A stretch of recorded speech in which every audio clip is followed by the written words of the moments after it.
টাঙ্গাইল সদর থেকে আগামী নির্বাচন সংসদ নির্বাচনে আমার সামনে রয়েছেন হুগরা ইউনিয়ন এবং মামুদনগর ইউনিয়ন প্রচার করতে হবে। মানুষ কিন্তু পিয়ার পদ্ধতি বুঝে না।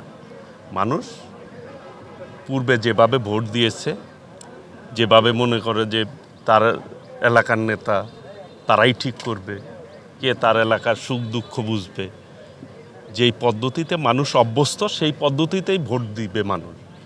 পিয়ার পদ্ধতির কথা বলে নির্বাচন নিয়ে তারা ষড়যন্ত্র করছে। তারা জনগণ থেকে বিচ্ছিন্ন, জনগণের কাছে গেলে তারা তাদের যে আদর্শ সেটা জনগণ কখনোই গ্রহণ করবে না। সেই জন্য তারা ভিন্ন পথে ষড়যন্ত্র করতে চায়। কাজেই যারা পিয়ার পদ্ধতির কথা বলে তারা নির্বাচনের বিপক্ষে অবস্থান আমি মনে করি এই দেশের জনগণের বিপক্ষে অবস্থান। জনগণ যেটাই অভ্যস্ত সেই অনুযায়ী জনগণ ভোট দিবে। কাজেই আমরা বলতে চাই আগামী দিনে এই টাঙ্গাইলের মানুষ ঐক্যবদ্ধ হয়েছেন যাতে করে এই টাঙ্গাইলে কোনো সন্ত্রাস না থাকে, কোনো চাঁদাবাজি না থাকে, কোনো নৈরাজ্য না থাকে।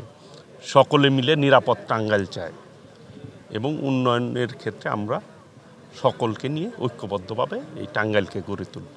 আজকে আপনি এইখানে এসেছেন, দেখতেই পাচ্ছেন যে প্রত্যেক ওয়ার্ড থেকে 12টি ইউনিয়নের ওয়ার্ড থেকে নেতৃবৃন্দ এসেছেন।